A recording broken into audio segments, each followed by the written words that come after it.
All this week, Channel News is bringing you stories from Southeast Asia. As you may know, last fall, Channel News reporter Shachi Kurl was awarded a fellowship from the Jack Webster Foundation and the Canadian International Development Agency. And earlier this year, last month, Shachi traveled to Cambodia and Vietnam to report on the everyday development challenges that people there are now facing and to show you how people from Vancouver Island are getting involved and helping. Tonight, a look at life after landmines. A legacy of civil war, brutal dictatorships and invasion has left more than 40,000 Cambodian people disabled by landmines. It doesn't mean, though, that everyone is defined by their disability. Shachi joins us now live with more on the story. Shachi. Well, Hudson, sometimes you meet people whose circumstances may not be that unusual, but whose attitudes are truly inspirational. In a country where landmine amputees are everywhere, I met two women who provided a lot of inspiration, and I introduce you to a Mid-Island woman who plays an amazing role in this story.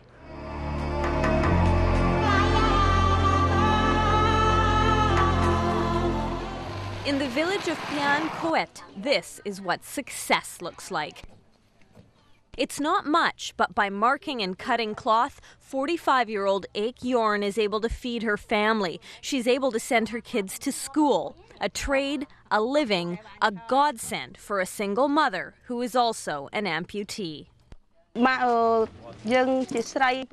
a woman with a disability, with children to support. My husband's gone. I'm alone. The story behind Yorn's amputation isn't extraordinary. Outside the cities, 85% of Cambodians rely on agriculture for their livelihoods. Sent to clear pasture land, she stepped on a mine. That was 25 years ago. Today, she's focused on her current fortunes, the tools to work, the practical know-how, the result of a charity grant of just $40 US. Small change to us, but in this dusty place, it's the difference between poverty and relative prosperity. And sometimes small change can lead to big success. On the outskirts of Phnom Penh, an old house doubles as a factory where workers stitch silk handicrafts. There are about 15 employees here, many of them amputees. Tang Thia was just 15 years old, herding cattle when his leg was blown away. If I didn't have a job here, I couldn't work a plow. Life would be very hard. But now, I'm like other people. I have work to do. I have a normal life. The factory workers also live here, a family, a little community unto themselves. But the really remarkable thing about this workshop is one of its workers. Kong just doesn't work here, she owns it, and she has a store that she exports to. This is Tafrom's silk shop, where vibrant colors entice customers into a wonderland of bold silk handbags, delicate scarves, and whimsical toys, each drenched in the colors of the sun, the earth, and the sky. At first glance, you wouldn't know Kong Chim, cool-headed proprietor, is dealing with a disability. But there's something about the way she walks that belies a familiar story. When I was accident, I have 12 years old. I go to collect wood with my sister and my friend. And my friend, she stepped the mine. Her friend lost her life, and Kong learned she would lose her leg. I decided want to die and not want to stay like this, have a life like this, yeah. But Kong was actually one of the lucky ones. She was fitted with a prosthetic and sent to learn a trade. I learned Tyler,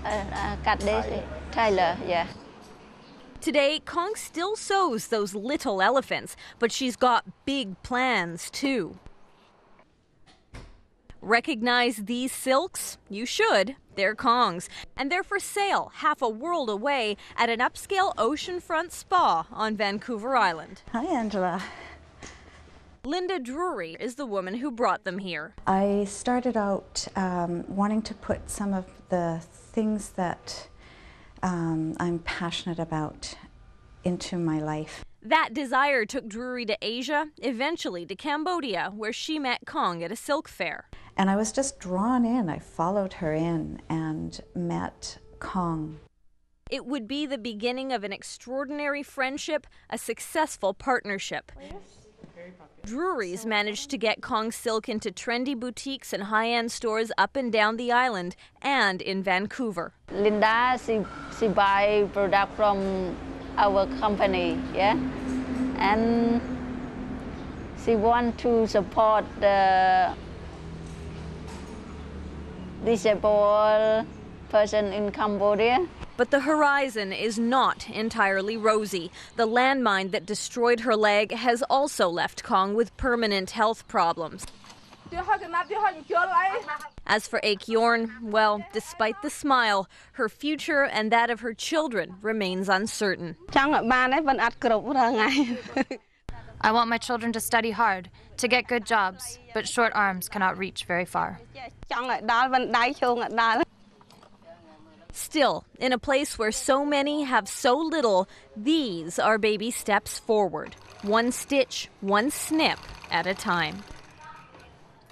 Now, Hudson, should our viewers want more information about the fight against landmines in Cambodia, a couple of good websites include the one of the International Campaign to Ban Landmines. We have an info key for you there. And as well as Mines Action Canada. That's another organization working to get rid of mines across the world and in Cambodia. Shachi, what a great story. You know, it really drives home the point that each of us can make a difference in someone else's life, and what a small world it is. Amazingly small, Hudson. That's very true. And what are we going to see from you tomorrow? Well, tomorrow, our viewers and ourselves, Hudson, you and I may often take for granted the very fact that this broadcast is on the air free of government constraint or intimidation, that we're even able to question or criticize or present different points of view. That's not exactly how life is for journalists working in Cambodia. And tomorrow, again, that small world connection, we introduce you to a former Victoria journalist who's learning all about those facts as she helps build a fledgling free press in Phnom Penh. All right, we'll watch for that. Shachi Kurl reporting. Shachi, thanks. You're welcome.